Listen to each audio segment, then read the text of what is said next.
Hey guys, welcome back to my channel. If you saw my last video, I did an apartment tour of my LA apartment, and I'm kind of doing a follow-up to that video just to tell you guys about how I found it, how the apartment hunt went here in Los Angeles, and how I was able to find it so quick. What a wonderful...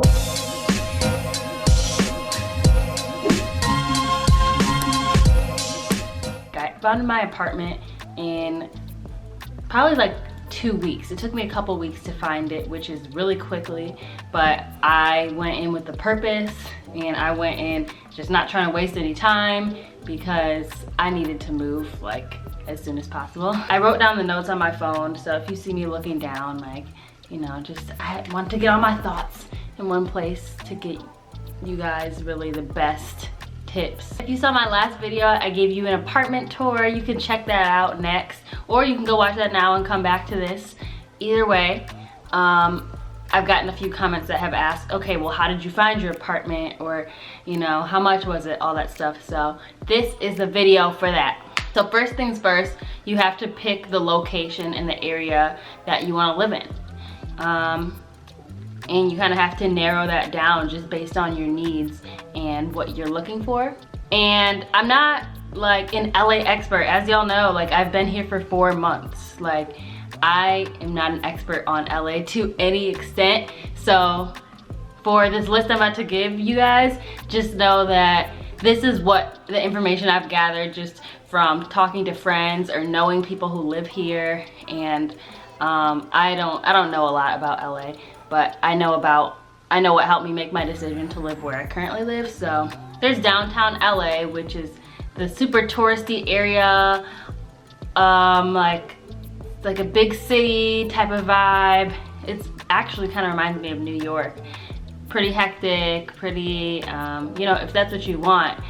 I did not want that type of experience because it just seems really loud and hectic and crowded, and so I actually wanted something that was a little bit further to that, but still a little bit further from there, but still accessible to beaches and great places to eat, all that stuff. So there's downtown LA, and then there's the Valley, which is like Studio City. What else? North Hollywood. It's far enough from LA. It's far enough from downtown LA that you're not too much in the mix. It's kind of low key, but still super accessible to all the things you would basically want to do in LA. It's not super close to the airport or anything like that. I think it's about like 40 minutes or something like that to LAX, but yeah, when I think of I also forgot Burbank, I think is technically in the Valley too, and I could be wrong, so but this is what I've kind of gathered from living here. And so the Valley is like the hottest area of LA. Basically, when it's like 80 or 90 degrees everywhere, the Valley tends to be like 100 degrees, or when it's like 90 or 80 degrees everywhere else, the Valley tends to be like 100 degrees or over. That video, I don't know if you guys saw, I was playing golf in the Valley one day, and it was literally 109 degrees. And so yeah, that's just something to note about the Valley. It's where a lot of people start off in LA. It's where a lot of people get their start, and then they branch out to other places. Then there's West Hollywood and like the Beverly Hills area. That's just like super bougie, honestly. Like, it's the most bougie area that I've been to. I know there's like, I know further out there's like Malibu and what's that other place called where like the Kardashians and all them live? Oh, that's with the C. Calabasas. But outside of that, like the Beverly Hills, West Hollywood area, it's a super expensive area, but it's still a nice vibe, you know what I mean? It's not quite downtown LA, but it's still somewhat in the mix. So near the airport more so is like Inglewood, Ladera Heights, and this is where a lot of people that I went to college with ended up jumping right into, because there's really affordable housing in that area. When I actually first moved out here, that's where I stayed. I stayed with my sister who originally moved out here. She was able to find a place where she paid like individually. She lived in a 3-bedroom, but she paid individually somewhere around like $800. So if you're looking for a price range like that, I feel like Inglewood is gonna give you that. Inglewood is good for that super affordable housing, but it also is close to like the beaches, somewhat close to like Venice Beach. It's like 15 to 20 minutes away, so you kind of get a good deal over there too. You're close to the airport, and there's a lot of good places to eat. I don't know, I like it over there in that area. That's where I go get my eyebrows done. Took a little bit too much off this time. If I didn't live where I'm currently living, that's where I would live. So next, you have to name your price and stick to it, or else you're just gonna be pissed off, honestly. You're gonna be mad at yourself. You're gonna feel like, why did I compromise? I feel like there is something in your price range if you just keep looking for it. Like what you want and what you're looking for is out there. You just cannot give up. You cannot fold because it's out there. You can find it, just don't give up. It'll seem like, oh, what I want for the area and the price range just doesn't exist. It does. What you want is out there as far as the price range and location. It's just like, this is not something that you can easily give up for. This takes a very, very diligent search and a lot of research, but I truly just, that's my biggest recommendation with that, is to not give up. So basically, I moved here from DC, as some of you might know.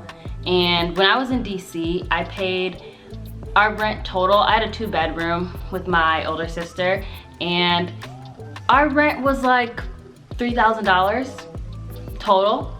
And there was not a lot of space. It was in like kind of like close to the downtown area of DC.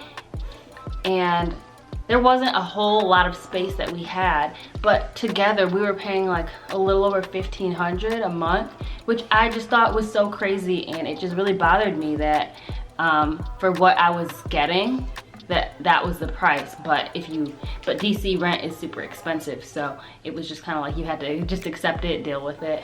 And so I did, but in the back of my mind, I always just knew, I was like, I can do better than this. And it bothered me. It was so annoying. That's why I was telling you, don't compromise on it, because it'll kind of just always bother you. That feeling never went away, that I would, like every month, I was just like, okay, whatever. But I shouldn't be paying this much. I don't think I should. And so yeah, we split that down the middle. And so I knew when I came out to LA, I was like, I'm not going down that road again. I'm not paying that much. I think for the area that I'm in, or the area I want to live in, I believe I don't want to go anywhere over like $2,600, $2,700 range. I don't want to pay much more than that. I mean, I'm going to be having a 2-bedroom, so split down the middle, that's somewhere around like $1,200 or something like that. I just feel like I knew it was out there, and I didn't want to pay as much as I paid in DC. And I was able to find that. I just had to search really, really hard and stick to my budget, stick to the price range that I did not want to go above. It was just personally, I did not want to go above that. As I said in one of my previous videos, LA can be expensive when it comes to food, when it comes to groceries, when it comes to just even gas. Like, it can be expensive, and somewhere where I wanted to feel comfortable with what I was paying is that price range I told you. So we were able to find something for $2,500 in that range, and which really works out for me. And I think it's a very like fair price for what I got. It's a lot more space than I had in DC, so I'm already getting more than I was getting for the price I was paying in DC. I knew there was better out there. I knew it. And so the way I was able to narrow it down and find these places and figure out that what I wanted was out there was getting these apps, these apartment finding apps. So the ones that I found to be the most useful were Zillow and Trulia. And this isn't a sponsored video, y'all. I have 400 subscribers. Like, I can't even, my channel's not even monetized yet, so this is not a sponsored video. This is stuff I actually just used and I'm trying to help you. So, and then this one isn't an app, but the website apartments.com, that was helpful too. And especially Zillow. Zillow is actually the one that was my go-to. And I even now look on Zillow sometimes because I'm thinking ahead to next year where I want to live. So I kind of am, I get alerts for what the prices are looking like in the next place that I want to live. And yeah, so I'll use that. I'll just use that as an example. So the next place I would like to live is West Hollywood. And I know I have a long time. That's an area that I've come to really like. Like I like the vibe, and I like the restaurants and just the places you could shop out there. There's just something about it that I like. I kind of like the area. And so I get these alerts that show price ranges on there for the type of setup that I would want, which is either like a 1-bedroom or a studio. And I put my price range in and I'll get notifications for that alert. For that price range, sometimes lower, significantly lower. I'll be surprised, like, wow, you guys have this in West Hollywood for this price? See, so I know when the time comes around, I'll know what the price, what's reasonable. I'll know that it's out there, and I'm not gonna, you know, I'm not gonna I'm not gonna compromise on the price I want, because I keep getting reassured that it's there. That's why I love Zillow. I would highly recommend you get on there and get alerts for when what you want for the price you want is available, because they'll let you know the second it's posted, and you can reach out to your landlord. I mean, not your landlord, but the property owner or manager, and they do apartment tours for Zillow. Like, even though a lot is virtual now and they can just show you the video, a lot of the people that I found on there are willing to give you apartment tours, but I would not recommend ever going by yourself. I've never gone on an apartment tour by myself. That's just so dangerous. That's so sus. That is just like, yes, there's a lot of good people in the world, but there's also some crazy people, and especially out in a new city, people are crazy. You can just turn on the news and see that the world is freaking insane right now. So you just can't be too trusting of people. I would never go to an apartment showing by myself. That's just dangerous. So definitely take someone with you. I always brought my sister or my friends out here. Just don't go alone. Wouldn't recommend it, but that's a very accurate way to find out what that place actually looks like, because videos and pictures, they can only tell you so much. There was this one place I was looking at that the pictures looked amazing. They made it look like the most beautiful place ever, and just like the lighting, and I was like, oh my gosh, this is perfect. I almost like put in the application just off the pictures. But when I went to go see it in person, oh my goodness, it was like this, everything was like miniature. It was like a box. Like, I felt like I was in a dollhouse. I brought my sister with me, and it just looked like everything that was in like the announcement, it was just like minimized. Like the doors, I feel like I was ducking to get under like the door hinges. Like in the pictures, you could not tell from the pictures that it was like this. Oh my gosh, they really tried to get me. I almost put down some type of deposit and application and holding fee for this little dollhouse. Like a mini house. And there were a lot of spider webs in there. A lot of spider webs and like a daddy long leg on the wall. Here's the thing. Try to go in person if you can, because you may get surprised. And yeah, that's what I would recommend. Okay, so finally, this kind of goes hand in hand with seeing it in person. Ask people that you know, ask your network, ask your friends, ask friends of friends where they live, because this is the way to get the real tea on the places that you're looking to live. So even though when I came down to my top 3 choices, 2 out of those 3 came from Zillow. 2 of those places I was considering living in was from Zillow, but ultimately, my sister, Ashley, who I live with, she has a friend who lives in the building that we currently live in. And we were basically just able to get the real, just the real accurate rundown of how it goes in this building. We were able to learn about management. We were able to learn about pros and cons. And because landlords, property managers, all that, they are ultimately salesmen when it comes to showing you apartments. They're gonna just tell you the best features. They're gonna tell you, you know, all the highlights of the apartment. Even the tour, we went on a tour of the place we live in, and we asked questions like, okay, what is like the noise level, like how are neighbors? And we just basically got the best case scenario from what he was telling us. He was I don't want to put him on blast, but not like he would ever see my YouTube channel, but we were basically told just all the best parts about the building. You're not gonna get the real tea unless you know someone who lives at the place and who's had their experience, and if they genuinely like it there or can deal with it. Like a salesman is just gonna tell you the absolute best parts. They're not gonna be too transparent. They're not gonna tell you like the walls are paper thin. They're not gonna tell you that there's a lot of college students. When I lived in DC, I lived in a building that was basically like, it was close to a college campus. It was on a college campus pretty much. And even though that could be like assumed or implied that college students would live there, the rent, as I told you, was expensive.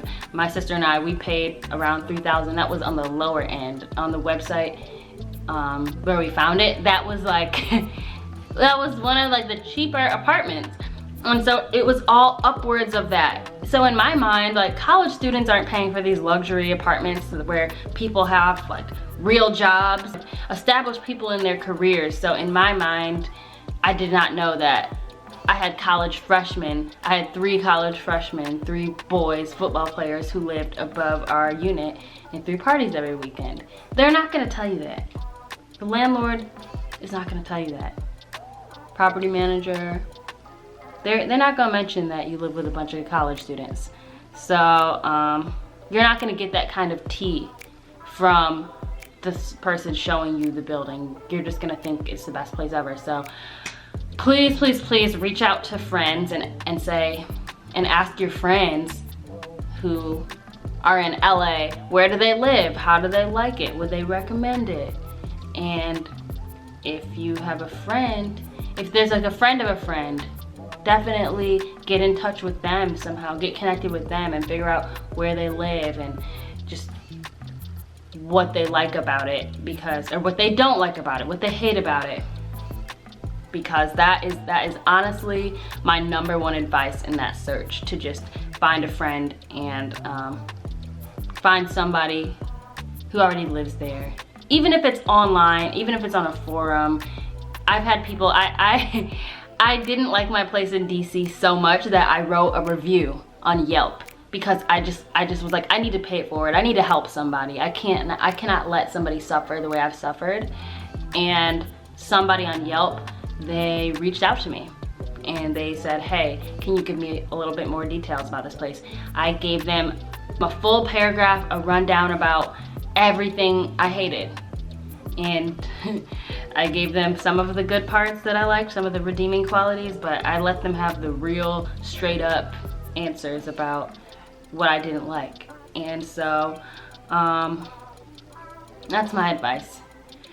Talk to somebody, like get the real information from somebody who actually lives there, and that'll help that'll make your apartment search so easy. Because when I was narrowing down the options, I'm like, okay, even though I have 2 really good options here, there's a lot of factors that I don't know. And I'm sure like ultimately it would have been fine, but I feel like your best bet is to talk to somebody who lives in a unit and get a recommendation that way, a word of mouth recommendation from someone who actually lives at the place. And so yeah, those are my best tips, you guys, for finding a place in Los Angeles. Just as I said, to find the area that you think best suits you and your lifestyle, and then to get on Zillow, to get on one of these apps, maybe apartments.com, to find that out, to find if, you know, what you're looking for. Just to find a good place. Get on there to find, that'll be a huge time saver just to get on Zillow. And you know, name your price. Don't waver from it, or else you will ultimately be really upset. What else did I have on my list? I just tried to memorize it, but I failed. Go on those apartment tours with somebody, with a friend, or with somebody. Don't go by yourself. Wouldn't recommend that. If you're by yourself, just watch a video and pray for the best. And most important, get a recommendation from, you know, someone in your network, your friends of friends, someone who lives there who can tell you the truth. Get the truth. Only someone who actually lives in the unit can tell you the truth. So yeah, that's all I got, you guys. Please let me know what other videos based on LA that you might want to see. This video and my last video came from requests in my comments. So somebody asked for this type of video, and that helps me to help you guys, and it just gives me great content to talk about. Let me know if you have any other video suggestions, if you want to know any more about this apartment search in Los Angeles. I know it's not easy. It's not for the faint at heart. So I'm here to help you out. I post new videos on this channel every single Tuesday and Thursday at 9 a.m. Pacific time, 12 p.m. Eastern time. I'll see you guys in my next video. Bye guys.